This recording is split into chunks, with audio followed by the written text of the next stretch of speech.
گروہ ہیں، جماعتیں ہیں، ان میں تیسرا مقام جو ہے وہ شہید کا ہے، اور مقام شہادت کو رسول پاک صلی اللہ علیہ وسلم نے یہ کہہ کر اور 4 چاند لگا دیے کہ لَوَدِدْتُ أَنْ أُقْتَلَ فِي سَبِيلِ اللَّهِ۔ آقا فرماتے ہیں میں پسند کرتا ہوں کہ میں اللہ کی راہ میں قتل ہوں۔ ایسا منصب جو کائنات میں صرف امام الانبیاء کے پاس ہے، ایسا منصب جو صرف رسول اللہ کے پاس ہے، وہ مقام محمود ہے، وہ محبوبیت کا وہ تاج ہے جو اللہ نے رسول اللہ کو عطا فرمایا۔ جیسے میرے آقا نے فرمایا کہ آدم صفی اللہ ہے، موسیٰ کلیم اللہ ہے، ابراہیم خلیل اللہ ہے، لیکن سنو میں حبیب اللہ۔ تو جو اللہ کے حبیب ہیں، اللہ کے حبیب ایسے حبیب کہ قرآن کہتا وَلَا سَوْفَ يُؤْتِيكَ رَبُّكَ فَتَرْضَىٰ، محبوب آپ کا رب آپ کو اتنا دے گا کہ آپ راضی ہو جائیں گے۔ خدا کی رضا چاہتے ہیں دو عالم، خدا چاہتا ہے رضا محمد صلی اللہ علیہ وآلہ وسلم۔ یعنی حال یہ ہے کہ سیدہ عائشہ صدیقہ رضی اللہ تعالیٰ عنہا فرماتی ہیں کہ یا رسول اللہ میں نے اللہ کو آپ کی خواہشوں کے پورا کرنے میں بہت جلد باز پایا ہے، یعنی آپ خواہش کریں تو اگلے ہی لمحے اللہ آپ کی خواہش کو پورا کر دیتا ہے۔ ایسے حبیب ہیں، ایسے محبوب ہیں رب کے، اور محبوب رب بھی ہیں اور مخلوق کے بھی محبوب ہیں۔ اور وہ ہستی کہہ رہی لَوَدِدْتُ أَنْ أُقْتَلَ فِي سَبِيلِ اللَّهِ، میں پسند کرتا ہوں کہ مجھے اللہ کی راہ میں قتل کیا جاؤں، ثُمَّ أُحْيَا، پھر اللہ مجھے زندگی دے، ثُمَّ أُقْتَلْ۔ اب ایک بندہ مر جائے، قتل ہو جائے، شہید ہو جائے، فوت ہو جائے، اگر اسے دوبارہ زندگی مل جائے اور اسے پھر مرنا خواہش رکھتا، فرمایا لَوَدِدْتُ أَنْ أُقْتَلَ فِي سَبِيلِ اللَّهِ ثُمَّ أُحْيَا ثُمَّ أُقْتَلْ ثُمَّ أُحْيَا ثُمَّ أُقْتَلْ، أو كما قال النبی صلی اللہ علیہ وسلم، کہ پہلی مرتبہ قتل ہو جاؤں، پھر زندہ ہوں دوسری مرتبہ، پھر قتل ہو جاؤں، پھر زندہ ہوں تیسری مرتبہ، پھر قتل ہو جاؤں، کہ میں محمد الرسول اللہ اس کی خواہش رکھتا ہوں۔ اب یہ نہیں ہو سکتا جی کہ اللہ تعالیٰ سے رسول اللہ اس طرح خواہش کریں اور اللہ حضور کو مقام شہادت نہ عطا فرمائے۔ یعنی رسول اللہ کی خواہش تو اللہ پوری کرتا ہے، وہ قرآن میں کہتا ہے کہ قَدْ نَرَا تَقَلُّبَ وَجْهِكَ فِي السَّمَاءِ فَلَنُوَلِّيَنَّكَ قِبْلَةً تَرْضَىٰ، کہ آپ جو بار بار چہرہ آسمان کی طرف اٹھاتے ہیں، ہم آپ کے رضا کے لیے قبلہ ادھر ہی بدل دیں گے جدھر آپ کی خواہش ہے۔ تو قبلہ بدلے رسول اللہ کی خواہش پر، اسی نماز میں جس میں حضور خواہش کریں۔ تو پھر جب شہادت مانگی تو شہادت کیوں نہیں دی؟ اللہ نے فرمایا محبوب چونکہ تو میرا محبوب ہے، میں رب العالمین ہوں اور میں غالب ہوں، ساری کائنات پر غالب کون ہے؟ اللہ۔ کون غالب ہے؟ اللہ سے بڑا کائنات میں کوئی نہیں، اور غلبہ جس طرح اللہ کا ہے اس طرح کسی کا غلبہ ہو نہیں سکتا۔ اور فرمایا اللہ اکبر، محبوب میں تیرا محب، کائنات کا خالق بھی، مالک بھی، رازق بھی، اور تو میرا محبوب۔ اور جو شہید ہو جاتا ہے من وجہ وہ مغلوب ہو جاتا ہے اور قاتل غالب آ جاتا ہے۔ تو فرمایا محبوب مجھے تیرا مغلوب ہونا پسند نہیں، کہ تجھ پر کوئی غالب آ جائے، بدر کے میدان میں کوئی تجھے شہید کر دے، احد کے میدان میں شہید کر دے، خندق و حنین میں شہید کر دے، خیبر میں شہید کر دے، میں ایسا نہیں دیکھ سکتا اور میں ایسا ہونے نہیں دوں گا کہ کوئی تجھ پر غالب آئے، ساری دنیا پر تو ہی غالب آئے گا۔ اور بلکہ قرآن نے تو یہ کہا هو الذی ارسل رسولہ، هو الذی ارسل رسولہ بالہدی ودین الحق لیظہرہ علی الدین کلہ. فرمایا میں تو وہ ہوں کہ محبوب تیرا دین سارے دینوں پر غالب کر دوں گا. جب میں تیرا دین سارے ادیان پر غالب کروں گا میں تجھے بھی غالب کروں گا. اب چونکہ تو نے مجھ سے خواہش کی ہے کہ مجھے شہادت ملے تو یہ مرتبہ شہادت میں تیرے واسطے سے تیرے شہزادوں کو تیرے نواسوں کو عطا فرماؤں. منصب تیرا ہے. منصب میری طرف توجہ رکھیں. میں جو قرآن شریف تھوڑا سا پڑھنا چاہتا ہوں چاہتا ہوں کہ قرآن کی کچھ آیات ہم پڑھ لیں بیان کر لیں کوئی سمجھ لیں. فرمایا کہ جو تیرے شہزادے ہیں میرے آقا نے ارشاد فرمایا الحسین منی وانا منہ الحسن منی وانا منہ. حسن و حسین مجھ سے ہیں اور میں اس سے ہوں. یعنی حسن میری ذات کا حصہ ہے اور بلکہ حضور نے فرمایا حسن سر سے لے کر سینے تک میرے مشابہ ہے اور حسین سینے سے لے کر پاؤں تک میرے مشابہ ہے. گویا دونوں شہزادوں کو ملائیں تو شبیہ مصطفیٰ بنتی ہے شکل مصطفیٰ بنتی ہے. اور جس طرح یہ ظاہری طور پر حضور کی شکل رکھتے تھے جس طرح حضور کا چہرہ رکھتے تھے اسی طرح یہ رسول اللہ کی یہ سیرت بھی رکھتے تھے.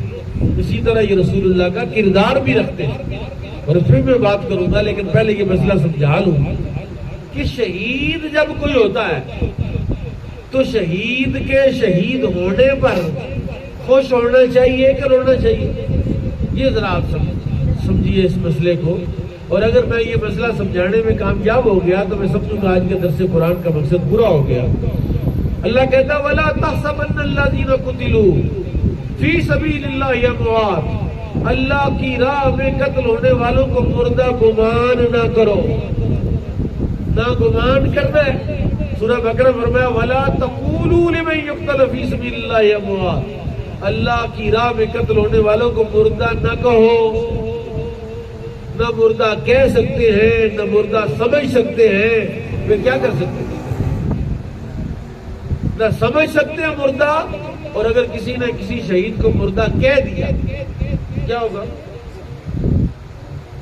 اللہ تعالی کے امر کو اس کے حکم کو ماننا اور اس کی نہی سے بچنا. امر بالمعروف اور نہی عن المنکر یعنی نماز پڑھنا فرض ہے. اگر کسی نے فرض ادا نہیں کیا اس نے حرام کا ارتکاب کیا.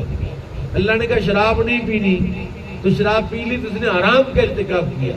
جس طرح خنزیر کھانا حرام ہے شراب پینا حرام ہے سود کھانا حرام ہے رشوت کھانا حرام ہے اسی طرح شہید کو مردہ کہنا حرام. جس نے مردہ کہا اس نے حرام کا ارتکاب کیا. جس نے مردہ سمجھا اس نے حرام کا ارتکاب کیا. گویا کہ شہید زندہ ہے اور زندہ پر روتے نہیں. میں اس کی ایک چھوٹی سی مثال دیتا ہوں آپ کو. نبی کائنات امام الانبیاء صلی اللہ علیہ وسلم نے ارشاد فرمایا کہ جب بندہ قبر میں جاتا ہے تو نکیرین آتے ہیں اور نکیرین آپ کے اس کے سوال کرتے ہیں من ربک ما دینک ما کنت تقول فی ھذا الرجل. تیرا رب کون ہے تیرا دین کیا ہے اور اس ہستی کے بارے میں کیا کہتا ہے دنیا میں. جب وہ سارے سوالوں کے جواب دے دے سارے صحیح جواب دے دے تو کہتے ہیں وہ مردہ بہت خوش ہوتا ہے. فرشتے اس کو مبارکباد دیتے ہیں وہ خوش ہوتا ہے. اور جب وہ خوش ہوتا ہے تو وہ اسے کہتا ہے مجھے 1 منٹ کے لیے گھر جانے دو میں گھر والوں کو بتا کے آؤں کہ میں نے سوالوں کے جواب صحیح دے دی. رشتے پتا کیا کہتے ہیں؟ رشتے کہتے ہیں تو سو جا تیرا پیغام ہم پہنچا دیتے ہیں. تیرا پیغام ہم پہنچا دیتے. میری طرف توجہ رہے. تیرا پیغام ہم پہنچا دیتے ہیں جی. اور پھر رسول پاک نے فرمایا جب بندہ مومن فوت ہوتا ہے بندہ مومن کی روح نکلتی ہے تو اللہ تعالیٰ یہ تکلفات چھوڑ ہی دے. بس مجھے بات کرنے میں بس ٹھیک ہوگی. بوتل پوری ہو گئی میری بوتل پوری ہونے دے آپ کو. بندہ مومن، اللہ اکبر، جب اس کی روح نکلتی ہے تو 70,000 فرشتوں کا ایک جماعت آتی ہے جو اس کی روح کو جنتی لباس میں لپیٹ کر اللہ کی بارگاہ میں لے جاتے ہیں۔ جتنے ہمارے اولیاء صوفیاء ہیں، ہم ان کا عرس مناتے ہیں۔ کیوں مناتے ہیں عرس؟ عرس کا معنی ہوتا ہے خوشی، عروسہ دلہن کو کہتے ہیں، عروس خوشی کو کہتے ہیں۔ کہ جب کوئی بندہ اس حال میں مر جائے کہ اس کی روح ایمان کی حالت میں نکل جائے، وہ ایمان کی حالت میں دنیا سے جائے، اس کے لیے رونے کی ضرورت ہے۔ میں اس کی ایک اور مثال دے دیتا ہوں آپ کو، بڑی خوبصورت مثال ہے۔ حضرت جابر کے والد گرامی عبداللہ، وہ احد کے میدان میں شہید ہوئے، جو 70 لوگ شہید ہوئے۔ اب وہ 70 افراد کی شہادت پر حضرت عبداللہ بھی رو رہے تھے۔ رسول پاک نے فرمایا عبداللہ تو نہ رو، جابر تو نہ رو، جابر تو نہ رو۔ جابر نے کہا یا رسول اللہ میں کیوں نہ رو، میرے ابا جی شہید ہو گئے ہیں۔ جب امیر حمزہ پر لوگ رو رہے ہیں اور آپ رو رہے ہیں، جب باقی سارے شہداء پر لوگ رو رہے ہیں تو میں کیوں نہ رو؟ میرے آقا نے فرمایا سن، اللہ نے ان 70 لوگوں سے جنت میں ملاقات کی، جن کی روحیں جنت میں گئی، اور 70 لوگوں سے کس نے ملاقات کی؟ اللہ نے۔ اور ان 69 افراد کے ساتھ اللہ نے پردے کے پیچھے سے کلام کیا۔ 69 افراد کے ساتھ کلام کیسے کیا؟ با پردہ۔ لیکن جب تیرے باپ کی باری آئی تو اللہ نے پردے ہٹا کے ڈائریکٹ کلام کیا۔ تجھے تیرے باپ کو اتنا بڑا مرتبہ ملا، تو کیوں روتا ہے؟ اس نے کہا یا رسول اللہ، جب آپ یہ بتا رہے ہیں کہ میرے باپ سے اللہ نے بغیر حجاب کے بات کی ہے، تو پھر آپ یہ بھی جانتے ہوں گے کہ بات کیا کی ہے۔ جب اتنا کچھ جو بتا دیا ہے کہ 70 افراد سے ملاقات اللہ کی ہوئی، 69 کے ساتھ پردے کے پیچھے سے کلام کیا، ایک کے ساتھ پردہ ہٹا کے کلام کیا، تو یہ بھی بتائیے کہ کلام کیا کیا، بات کیا ہوئی؟ میں قربان جو میرے آقا و مولا کی اس خوبصورت بات پر، اور آپ کے اس علم کی انتہا پر، اور آپ کے اس علم غیب کے بیان پر فرمایا جابر تیرے باپ سے اللہ نے پوچھا عبداللہ بتاؤ میری جنت کیسی لگی؟ تو تیرے باپ نے کہا یا اللہ، اور تیرے باپ نے جو جواب دیا ہے نا، باقی 70 افراد نے 69 افراد نے وہ جواب نہیں دیا جو تیرے باپ نے جواب دیا ہے۔ یا رسول اللہ کیا سوال، کیا جواب؟ کہ اللہ نے پوچھا میری جنت کیسی لگی؟ تو تیرے باپ نے کہا بہت خوبصورت جنت ہے، لیکن یا اللہ مجھے واپس دنیا میں بھیج۔ کہا کیوں جانا چاہتا واپس دنیا میں؟ کہا اس لیے جانا چاہتا ہوں کہ جو مزہ تیرے نام پر سر کٹانے میں آیا وہ تیری جنت میں نہیں آیا۔ اس لیے شہید کو جب وہ جو لذت ملتی ہے شہادت کے وقت، وہ لذت تو جنت کی نعمتوں میں بھی نہیں ہے۔ حالانکہ جنت کی نعمتیں تو ایسی ہیں کہ ان کی لذت کا تو کوئی تصور بھی نہیں کر سکتا، کسی تصور میں ان کی نعمتیں نہیں ہے، کسی آنکھ نے ان کو دیکھا نہیں ہے۔ تو ان نعمتوں سے زیادہ لذت اللہ کے نام پر سر کٹانے میں ہے۔ اور دیکھیے سر کٹانے میں لذت کیا ہے یہ بھی ذرا سنیے، تاکہ پھر آپ کو سمجھ آ جائے گی کہ شہید کی شہادت پر رونا پاگلوں کا کام ہے، عقل مندوں کا کام شہید جب وہ شہید ہوتا ہے تو وہ بیوقوف لوگ روتے ہیں، عقل مند روتے ہیں۔ میں آپ کو اس کی وجہ بتاتا ہوں کہ جب شہید ہو رہا ہوتا ہے تو اسے تو جب کٹ لگ رہے ہیں، جب تلواریں تیر اور نیزے لگ رہے ہیں تو درد نہیں ہوتا۔ ادھر وہ کہہ رہے ہیں مزہ آ رہا ہے، جنت میں بیٹھ کے اللہ کی بارگاہ میں بیٹھ کے کہہ رہا ہے بندہ یا اللہ جو مزہ تیرے نام پر سر کٹانے میں تیری جنت میں نہیں ہے تو وہ کیا ہے لذت؟ جب شہید شہادت کا مرتبہ پا رہا ہوتا ہے تو ادھر وہ اپنی گردن کٹاتا ہے، ادھر رب کا جلوہ دیکھتا ہے۔ دیدار الہی اسے نصیب ہوتا ہے۔ اب جس کو دیدار الہی نصیب ہوا، اس کو تو اگر پہلے وہ مومن تھا، مومن کامل تھا، سید تھا، جنتی جوانوں کا سردار تھا، جگر گوشہ مصطفیٰ تھا جی، اور حضرت سیدہ خاتون جنت کی دل کی راحت تھا، تو جب شہید ہو رہا تھا تب رب کا جلوہ دیکھ رہا تھا۔ یعنی پہلے اگر جنتی جوانوں کا سردار تھے تو شہید ہو کر کیا ہوا؟ اللہ کا جلوہ بھی دیکھ لیا، اور جنت تو پہلے ہی ان کی تھی۔ اور پھر قرآن کہتا ہے شہید زندہ ہے، شہید کو مردہ نہ کہو نہ مردہ سمجھو۔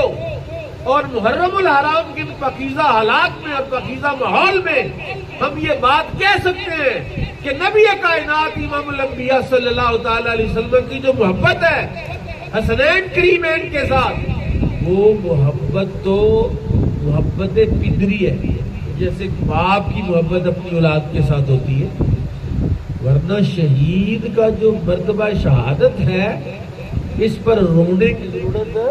میں آپ ایک حدیث سناتا ہوں، اور مشکات کی حدیث ہے، کتاب الجہاد میں ایک عورت آئی رسول اللہ کی خدمت میں، اس کا بیٹا شہید ہو گیا نا جنگ میں۔ اس نے پوچھا یا رسول اللہ مجھے بتائیے کہ میرا بیٹا جنت میں ہے کہ دوزخ میں؟ اگر تو میرا بیٹا دوزخ میں ہے تو میں پھر روؤں پیٹوں، اپنا گلا پھاڑوں، اپنا گریبان چاک کروں، اپنا چہرہ جو ہے وہ پیٹوں، اور اگر میرا بیٹا جنت میں ہے تو پھر میں صبر کروں، پھر میں اللہ کا شکر ادا کروں۔ نبی کائنات امام الانبیاء صلی اللہ علیہ وسلم کے جنت کے کتنے درجے ہیں جی؟ 8 درجے جنت کے۔ کتنی جنتیں؟ 8 جنتیں۔ تو ایک بندے کو، ایک بندہ جنت میں گیا، ناروال میں کوئی بندہ آیا تو آپ کو کون سا پتا سمن آباد میں آیا یا جسر بائی پاس پر آیا یا صدیق پورے آیا یا گنج حسین آباد آیا؟ 8 محلے جو، تو کوئی بندہ وہی بتا سکتا ہے نا یہاں بیٹھ کے جس کو سارے محلے نظر بھی آ رہے ہوں، اور بندہ شہید ہو گیا ہے، رسول پاک مدینے میں پہنچ گئے، اس کی تدفین ہو گئی ہے، اس کی ماں آتی ہے، یا رسول اللہ بتائیے میرا بیٹا جنت میں ہے یا دوزخ میں ہے؟ اگر دوزخ میں ہے پھر میں روتی ہوں پیٹتی ہوں، اگر جنت میں ہے تو پھر میں صبر کرتی ہوں، اللہ کا شکر ادا کرتی ہوں۔ میرے آقا نے فرمایا بھائی تجھے مبارک ہو، تیرا بیٹا جنت فردوس میں ہے، تیرا بیٹا جنت ہے، یعنی 8 جنتوں میں رسول اللہ نے دیکھ کے بتا بھی دیا کہ جنت فردوس میں ہے۔ اور پھر وہ بھائی نے کہا پھر مجھے رونے کی ضرورت ہے، اوے ماں، سگی ماں، سکی ماں ہو جس کا بیٹا شہید ہو جائے، اور جب اس کو یقین ہو جائے، جب اس کو یقین ہو جائے کہ اس کا بیٹا جو ہے وہ جنت میں گیا، وہ رونا تو ترک کر دے، چھوڑ دے۔ تو ایک ایسی ہستی، ایک ایسی شخصیت جس کی محبت جو ہے وہ ایمان کا جز ہو، جس کا کردار ہو۔ میں اکثر یہ بات کرتا ہوں، میں ویسے اس حوالے میں یہ جو ہماری مجالس ہے نا شہادت امام حسین کی مجالس، اس میں بھی اب وہی رنگ آ رہا ہے کہ وہ کوئی بات کرتا ہے خطیب سارے ٹبر رونا شروع کر دیتا۔ ہمارا مزاج ہی ایسا نہیں، ہمارے اسلاف کا یہ طریقہ ہی نہیں ہے، ہمارے بزرگوں کا یہ طریقہ ہی نہیں ہے۔ بھئی امام علی مقام شہید ہوئے، اللہ کا شکر ہے کہ انہیں شہادت کا مرتبہ ملا، اور یہ مرتبہ ان کا اپنا نہیں ہے۔ جیسے میں نے آغاز میں آپ کو بتایا کہ رسول اللہ نے اللہ سے شہادت مانگی، اللہ نے کہا محبوب تجھے دوں گا تو کوئی تجھ پر غالب آئے گا، اور میں پسند نہیں کرتا کوئی تجھ پر غالب آئے، البتہ تیرا یہ مرتبہ تیرے نواسوں کو دیتا ہوں، کیونکہ تو نے ان کو کہا ہے کہ یہ الحسن والحسین منی وانا منہما، حسن حسین مجھ سے ہیں اور میں ان سے ہوں، یعنی ان کی شان تمہاری شان ہے، ان کا کردار تمہارا کردار ہے، ان کی محبت تمہاری محبت ہے، لہذا یہ شہادت کی 2 قسمیں ہیں۔ کتنی قسمیں؟ ایک ہے شہادت جہری اور ایک ہے شہادت سری۔ شہادت جہری ہے کہ کوئی بندہ میدان میں جائے اور اس کو باقاعدہ لڑائی ہو، جنگ ہو، تلواریں چلیں، بندوقیں چلیں، میزائل چلیں اور بندہ میدان میں جا کے شہید ہو، اس کو کہتے ہیں شہادت جہری۔ اور ایک ہے شہادت سری کہ کوئی بندہ، کوئی دشمن کسی کو خفیہ طور پر چھپ کر وار کرے، اس کو قتل کر دے یا اس کو زہر کھلا دے پلا دے، سازش کر کے اس کو قتل کر دے، اس کے کھانے میں کوئی شے ملا دے، تو اللہ تعالیٰ نے رسول پاک کو دونوں قسموں کی شہادت عطا فرمائی۔ ایک بیٹا ہے جس کا نام حسن مجتبیٰ ہے، اور وہ 5واں خلیفہ راشد ہے کہ رسول اللہ نے فرمایا میرے بعد خلافت 30 سال رہے گی۔ کتنے سال؟ 30 سال۔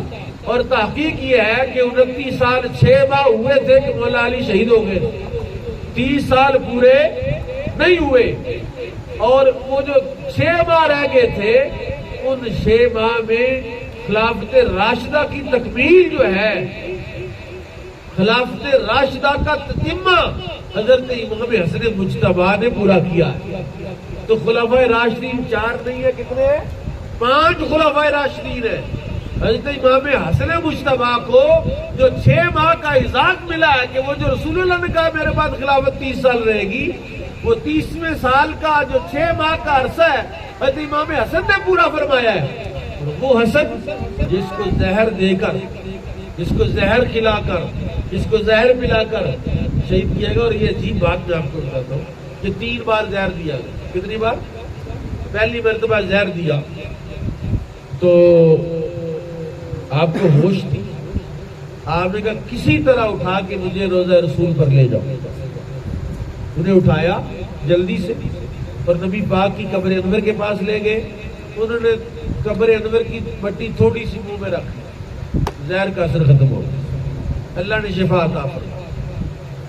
پھر دوسری مرتبہ زہر دیا اور تب بھی آپ نے کہا مجھے اٹھا کے بار کے رسالت پہ لے جاؤ۔ قبر شریف کی مٹی منہ میں رکھی، وہ زہر کا اثر ختم ہو گیا۔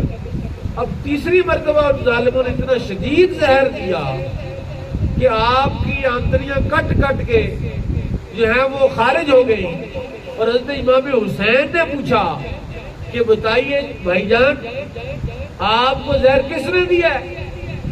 امام حسن نے کہا تو کیوں پوچھنا چاہتا ہے؟ جس کے بارے میں میرا گمان ہے کہ فلاں نے دیا ہے، جس کے بارے میں میرا گمان ہے کہ فلاں نے دیا، اگر اس نے نہ دیا ہوا اور تو نے بلا وجہ اس کو قتل کر دیا، تیرے اوپر ناحق خون آ جائے گا۔ لہذا میں جس نے مجھے زہر دیا اسے میں معاف کرتا ہوں۔ کیا کرتا ہوں؟ اس کا انتقام میرا اللہ لے لے گا، مجھے اس کے ساتھ سے بدلہ لینے کی ضرورت نہیں ہے۔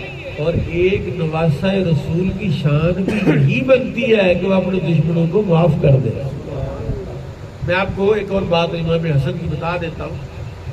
میں ایک بات عرض کروں، حضرت امام حسن جو ہے وہ 51 سال کی عمر میں فوت ہوئے۔ کتنے سال میں؟ 51 سال کی عمر میں آپ کا انتقال ہوا۔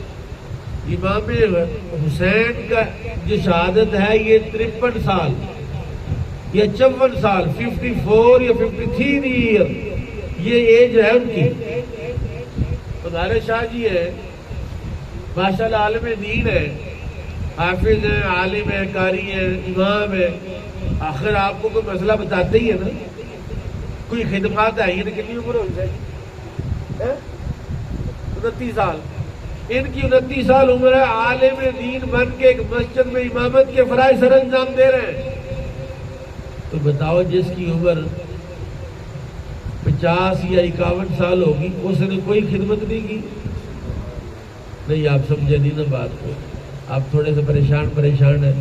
حالانکہ میں سیدھا ہی لاہور سیدھا ایسے ہی پہنچے، میں وعدہ کی تھا نیب صاحب، تو آپ ذرا سبحان اللہ بھی نہیں کہہ رہے، آپ تھوڑے ایسے ہیں جیسے پتہ نہیں کوئی اجنبی ہے۔ پہلے دن ملاقات ہوئی ہے بھائی، امام حسین کی خدمات اور امام حسن کی خدمات اسلام کی ایسی ہیں کہ سنہری حروف سے لکھی ہوئی ہیں، لیکن ظالموں کوئی بتاتا نہیں، کوئی پڑھتا نہیں، کوئی سنتا نہیں. اور محرم آتے ہیں تو ان کی زندگی کی صرف 2 یا 3 دن لے کے تو ہم ان کی ساری زندگی کو آباد کر دیتے. حضرت امام حسن کی بات بتاؤں آپ کو کہ آپ اللہ اپنے مریدوں اور اپنے چاہنے والوں کے ساتھ جا رہے تھے. 40,000 بندہ تھا جنہوں نے موت پر بیعت کی تھی. حضرت امام حسن قرآن پاک تو گواہ بنا کے اللہ کو موت پر بیعت کی تھی کہ مر جائیں گے آپ کا ساتھ نہیں چھوڑیں گے. آپ نکلے میدان میں. آپ نے فرمایا میں اپنی خلافت کے لیے مسلمانوں کا خون بہانا پسند. یہ حسن امام حسن ہے اور یہ حوصلہ ہی اس کا ہو سکتا ہے. یہ رسول اللہ کے شہزادے کا ہی کردار ہو سکتا ہے کہ جو خلافت کے لیے خون ریزی کو اپنی حکومت کے لیے اقتدار کے لیے وہ کر ہی نہیں سکتا نا. ایسا ہو ہی نہیں سکتا کیونکہ تربیت رسول اللہ کی تھی، گڑتی رسول اللہ کی تھی، خون رسول اللہ کا تھا. آپ جا رہے تھے تو ایک عربی دیہاتی آیا. یہ کشف المجموع میں بھی لکھا یہ واقعہ. ایک بندے نے آ کر امام حسن کو گالیاں دینا شروع کر دیا، برا لگا. آپ نے کہا تو کی ہے؟ دوسرے بندے نے کہا کوئی ایسی سخت باتیں کی میں جو بیان نہیں کر سکا. لکھی ہے مصباح الظلام والے. اللہ. آپ نے کہا خاموش رہے. اس نے پھر حضرت مولا علی کے بارے میں بات کی شروع کر دی. تیرا پیو بھی فتنے پا گیا، فساد پا گیا، بیڑا غرق کر گیا. آپ نے اس سے پوچھا کہ مجھے ایسے لگتا ہے کہ جیسے تجھے بھوک لگی. مجھے ایسے لگتا ہے کہ جیسے تو گھر سے لڑ کے آیا ہے، تجھے کوئی مسئلہ ہے. اب مجھے بتائیے کوئی آپ کو یا آپ کے والد کو برا بھلا کہے، آپ کم از کم کیا کریں گے اس کے ساتھ؟ لیکن نواسہ رسول نے اس کو باقاعدہ مال دیا. اس کو کیا دیا؟ مال دیا. گھر سے پتہ کرو کوئی شے ہے. غلام گیا، جا کے ایک تھاڑ لے کر آیا. تھاڑ اشرفیوں کا بھرا ہوا. وہ تھاڑ لا کے تو اس عرابی کو دیا کہ لے جاؤ.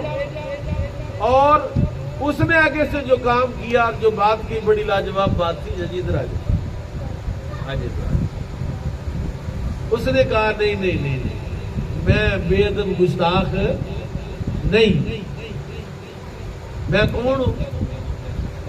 اس نے کہا میں نے سنا ہے کہ رسول اللہ نے آپ کو اپنا پتر کہا ہے اور ممبر پر بٹھا کر کہا ہے. اور جب کہا تھا آپ کے سر پر رسول اللہ کا ہاتھ تھا کہ ابنی ھذا سید، یہ حسن مجتبیٰ ہے جن کو حضور کہا میرا یہ پتر سردار ہے. میرا یہ پتر کون ہے؟ سردار ہے. اور اللہ تعالیٰ اس کے ذریعے 2 مسلمان گروہوں میں صلح کرائے گا. ابنی ھذا سید. اس نے کہا میں دیکھنا چاہتا تھا جو حوصلہ رسول اللہ میں ہے، نواسے میں بھی وہ حوصلہ ہے کہ نہیں ہے؟ کہ جو حلم اور بردباری نواسہ رسول تو نے دکھائی ہے، میں گواہی دیتا ہوں تو واقعی رسول اللہ کا پتر ہے. اور یہاں ایک مسئلہ ہے صوفیانہ تصوف کا مسئلہ بھی بیان کیا ہے. یہ صوفی یہ مسئلہ سنے سمجھے. داتا صاحب نے اس مسئلے سے جو ہے وہ استنباط کیا ہے، استخراج کی اس مسئلے کا. انہوں نے کہا جب کوئی تصوف میں کامل ہو جائے، ایمان کامل اس کا ہو جائے، اس پر نہ تعریف اثر کرتی ہے نہ اس پر گالی اثر کرتی ہے. کوئی اس کو برا بھلا کہے تب بھی وہ برا نہیں بناتا. کوئی اس کے لیے تعریفوں کے پل باندھ دے تب بھی وہ برا اچھا نہیں سمجھتا کہ اس نے میری تعریف کی ہے. کامل کی نشانی یہ ہے کہ اس پر تعریف اثر، وہ خوشامدیوں کو پسند نہیں کرتا. حضرت امام حسن مجتبیٰ جو رسول اللہ کی شہادت سری کے نائب ہیں، جو شہادت سریہ تھی، زہر دے کر آپ کو شہید کیا گیا، ظلمن شہید کیا گیا، دھوکے سے شہید کیا گیا. اور حضرت امام حسین وہ جاہری شہادت کے آپ رسول اللہ کے نائب ہیں. دونوں قسم کی شہادت اللہ تعالیٰ نے دونوں شہزادوں کو عطا فرمائی۔ اب اگلی بات سنیے، بڑی مزیدار بات ہے۔ حضرت داتا گنج بخش علی جویری نے کشف المحجوب میں یہ مسئلہ لکھا۔ آپ نے دیکھا ہوگا کہ شاید ہی کوئی دربار مزار بچا ہو جہاں کالا جھنڈا نہیں لگا دیا نا صحیح، لیکن داتا صاحب کے مزار پر کالا جھنڈا لگانے کی توفیق جرات نہیں ہوئی۔ وجہ کیا ہے؟ حالانکہ باقی جگہ پر بھی اوقاف ہے جہاں انہوں نے کالے جھنڈے لگائے، وہاں کالا جھنڈا نہیں لگایا، اس کی وجہ میں بتانے لگا۔ حضرت امام حسن نے ایک دن خط لکھنے کا ارادہ کیا، قلم دو آدمی کو آیا کہ مالی حالات کچھ کمزور ہوئے، کوئی تنگ دستی کا مسئلہ ہوا، تو حضرت امیر معاویہ کو خط لکھنے لگے کہ بھئی آپ نے وظیفہ نہیں بھیجا۔ آپ کو پتا جب نبی پاک صلی اللہ علیہ وسلم کا وصال ہوا تھا تو حضرت ابوبکر صدیق نے رسول اللہ کی اولاد کے لیے، حضور کی بیویوں کے لیے باقاعدہ وظیفے مقرر کیے۔ حضرت فاروق اعظم نے صحابہ کے لیے وظیفے مقرر کیے۔ حضرت عثمان غنی کے دور میں بھی باقاعدہ وظائف اہل بیت رسول کو اور ازواج رسول کو ملتے رہے۔ سرکاری طور پر ایک پروٹوکول جو ہوتا ہے، جس طرح ایک تعلق ہے رسول اللہ کی نسبت ہے ان کے ساتھ، اور یہ وظیفہ حضرت امیر معاویہ بھی ہر سال بھیجتے تھے امام حسن کو۔ خط لکھنے لگے تو کسی وجہ سے خط نہیں لکھا، رات کو سوئے تو خواب میں رسول اللہ خواب میں تشریف لائے اور میں پتر میرا بچہ پریشان ہے، مالی مسائل ہے، اور تو خط لکھنا چاہتا نہ لکھا دے، تو نہ یہ وظیفہ میں تمہیں بتاتا ہوں، یہ دعا پڑھ۔ وہ دعا حضرت داتا صاحب نے لکھی کشف المحجوب میں، جس کے پاس کشف المحجوب ہے وہ ضرور اس دعا کو یاد کرے اور اپنی ہر مشکل میں اس کو پڑھے۔ جی ایسی تویز لینے بھاگتا پھرتا ہے، یہ دعائیں بھی اللہ تعالیٰ کی بارگاہ میں مانگا کریں۔ تو آپ کہتے ہیں میں نے اٹھ کے دعا پڑھی تو ابھی دن نہیں چڑھا تھا کہ حضرت امیر معاویہ کی طرف سے وظیفہ پہنچ بھی گیا۔ تو میں نے جو کہا نا کہ جھنڈا نہیں وہاں لگانے دیا، کہ حضرت امیر معاویہ کے بارے میں حضرت داتا صاحب نے لکھا ہے امام حسن مجتبیٰ کے فضائل کے باب میں کہ ان کا تعلق حضرت امیر معاویہ کے ساتھ محبت والا تھا، تحفے تحائف لیتے دیتے تھے، محبت کا رشتہ تھا۔ اس وجہ سے سیدنا امیر معاویہ رضی اللہ تعالیٰ عنہ آپ نے ایک دن اپنا خادم بھیجا کہ جاؤ مدینے میں، یہ بات جو بتانے والی آپ کہا جاؤ مدینے میں امام حسن کو یہ پیسے دے کر آؤ۔ اس سے پہلے امام حسن کی خدمت میں ایک بندہ آیا، اس نے کہا حضور میں بڑا غریب ہوں، تنگ دست ہوں، مجھے کچھ عطا فرمائے اور میں بیٹھ جا، میرا وظیفہ آ رہا ہے میں تمہیں دے جاؤں۔ اچھا حضرت امیر معاویہ نے کہا کہ تم مدینے میں جاؤ گے تو کہاں حسن کے بارے میں پوچھتے رہو گے کون ہے کدھر گھر ہے، میں تمہیں ایک نشانی بتاتا ہوں، اس نشانی پر پہنچ جانا تجھے وہ شہزادہ مل جائے گا۔ وہ پوچھا جی کیا نشانی؟ کا مسجد نبوی جانا، وہاں ایک ہلکا علم لگا ہوگا، ایک لوگوں کا ہجوم ہوگا اور ایک نوجوان چمکتے چہرے والا ان کے درمیان میں بیٹھا ہوگا اور ان کو شریعت کے، قرآن کے، حدیث کے مسائل سکھا رہا ہوگا۔ جو سکھا رہا ہوگا، جو درمیان میں بیٹھا ہوگا، وہی امام حسن مجتبیٰ ہوگا۔ گویا کہ حضرت امیر معاویہ نے بتا دیا کہ وہ شہزادہ نہ صرف کہ صرف شہزادہ ہی ہے بلکہ وہ مفتی بھی ہے، وہ مدرس بھی ہے، وہ مبلغ بھی ہے، وہ قرآن کا قاری بھی ہے، وہ قرآن کا ماہر بھی ہے۔ بلکہ حضرت حسن بصری کو آپ جانتے ہیں، بہت بڑے جلیل قدر تابعی بزرگ ہیں، تابعین میں بڑا مقام ہے امام حسن بصری کا۔ آپ نے خط لکھا تھا امام حسن کو، یعنی صحابہ کرام میں، تابعین میں، اور اس وقت کے جو مسلمان تھے جن کی آبادی جو ہے وہ لاکھوں میں تھی، وہ اپنے مسائل شرعیہ ان شہزادوں سے پوچھا کرتے تھے۔ حضرت امام حسن بصری نے خط لکھا کہ آپ امام حسن کو کہ آپ کے گھر میں دین اترا ہے، آپ کے گھر میں قرآن اترا ہے، اور میرے علاقے میں کچھ لوگ تقدیر کے منکر ہیں، کہتے تقدیر کوئی شے نہیں ہے. تو آپ مجھے بتائیے، میری رہنمائی کریں، امت کی رہنمائی کریں کہ یہ تقدیر کے منکروں کا کیا کریں؟ وہ قرآن پڑھ پڑھ سناتے ہیں اور کہتے ہیں تقدیر کوئی شے نہیں ہے. تو آپ ذرا میری رہنمائی کریں. اور یہ خط بھی، سوال بھی اور جواب بھی دونوں کو کشف المحجوب والے شیخ نے، داتا گنج بخش لجویری نے ایسے 1000 سال پہلے اپنی کتاب میں لکھا ہوا ہے، پڑھیں اس کو. انہوں نے کہا کہ پہلی بات تو یہ ہے، حسن نے جواب دیا کہ پہلی بات تو یہ ہے کہ تقدیر کا جو مسئلہ ہے یہ رسول اللہ نے کھل کر بیان کر دیا ہے اور اس میں کوئی ابہام نہیں ہے. البتہ جو تقدیر کا منکر ہو اس کو کہہ دینا کہ حسن کا تمہارے ساتھ کوئی تعلق نہیں ہے. یعنی منکر تقدیر کافر ہے، دار اسلام سے خارج ہے. اور حضرت امام حسن باقاعدہ مفتی تھے، فتوے دیا کرتے تھے.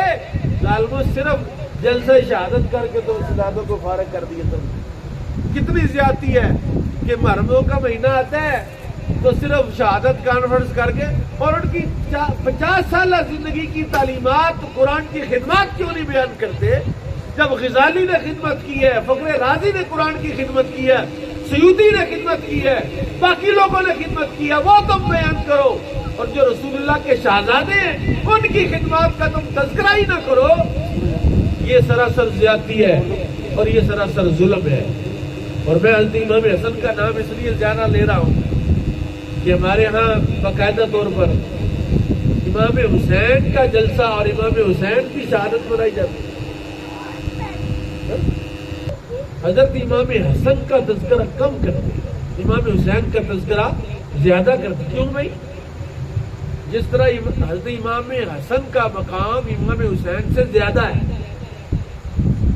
امام حسن کا مقام امام حسین سے، تو بولو تو صحیح. اور تھوڑا نیڑے آ جاؤ، چوڑ کھانی آئے لیکن نیڑے تے آؤ نا، پھر کی ہوا. تو کیوں؟ اس لیے کہ 7 سال، کتنے سال؟ 7 سال حضرت امام حسن جو ہے وہ رسول اللہ کی صحبت میں رہے، اور 6 سال حضرت امام حسین رسول اللہ کی صحبت میں رہے. جس کا جتنا وقت زیادہ ہے، جس کا جتنا وقت زیادہ، میرا عقیدہ ہے کہ جس کو رسول اللہ کی جتنی زیادہ صحبت ملی ہے اتنی شان والا ہے. ابو بکر صدیق کا مقام کیوں زیادہ ہے؟ کہ انہوں نے اپنا وقت سارے رسول اللہ کے ساتھ گزارا ہے. اور میرے آقا کی ذات ہے کہ جو اس کے ساتھ جتنے وقت گزارا اتنی شان اس کی زیادہ، اتنا مقام اس کا زیادہ ہے. اب سنیے ذرا، ایک مائی آئی بزرگوں کے پاس، اس نے آ کر کہا حضور میرا ایک پاسا ماریا گیا. مارا گیا 2 پتر تھا مائی نے. اس نے کہا حضور میرا ایک پاسا فالج ہو گیا، یہ مارا گیا. بزرگوں نے دعا کی کہ مائی اللہ خیر کرے. مائی اٹھ کے چلی. پوچھا جو لوگ بیٹھے ہوئے کہ حضور اس نے دعا کیا کرائی ہے؟ اس نے کہا اس نے دعا کروائی ہے کہ میرے ایک بیٹے کی تو اولاد ہے، دوسرے کی اولاد نہیں ہے، تو گویا میرے جسم کا ایک حصہ مارا گیا ہے. تو میں کہتا ہوں جب سیدہ خاتون جنت سیدہ فاطمہ زہرا نے تم سے یہ پوچھا کہ ایک بیٹے حسین کا تو بڑا ذکر کیا، حسن کا نام ہی نہیں کبھی لیا، کیا جواب دو گے؟ وہاں دونوں جنتی جوانوں کے سردار ہیں. تو سنیے امام حسین کی بات سنیے. تو امام حسین پاک جو ہے انہوں نے اپنی زندگی میں 4 بار، کتنی بار؟ 1 2 3 4 بار ایک کام کیا. وہ کام کیا کیا میں اور آپ نہیں کر سکتے کیونکہ ہمارا ایمان اتنا مضبوط نہیں ہے. 4 بار اپنی زندگی میں اپنے گھر کا کل مال صدقہ دیا. گھر سے باہر نکل آئے اور کہا جو کچھ ہے گھر میں لے جاؤ.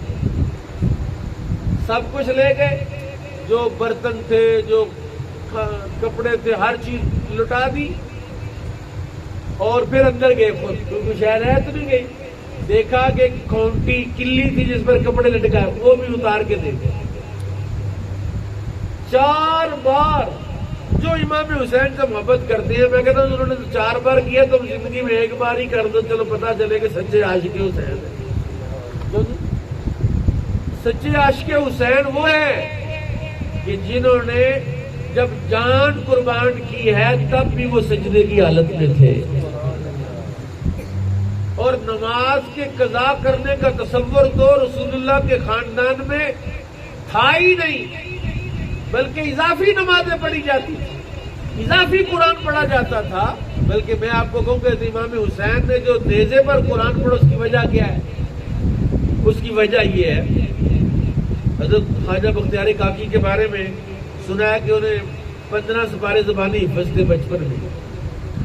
تو وجہ پوچھی اس کی, کہا میری والدہ جو ہے جب میں ان کے پیٹ میں تھا تو 15 پاروں کی حافظ تھی, وہ 15 پارے پڑھتی رہتی تھی, اور جب میں پیدا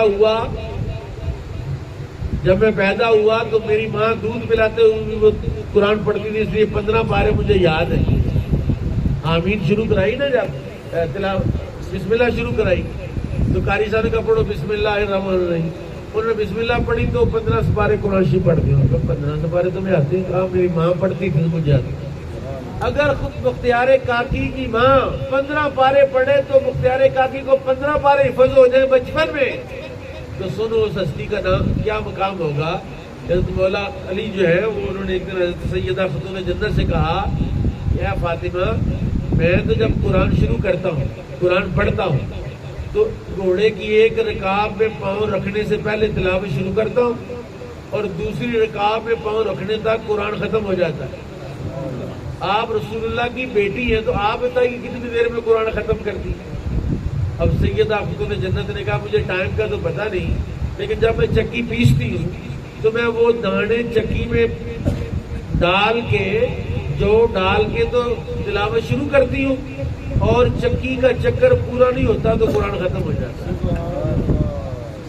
تو مجھے بتائیے, باپ اتنا بڑا قاری ہے, ماں اتنی بڑی قاری ہے, تو نیزے پر قرآن پر کیوں نہ پڑھے؟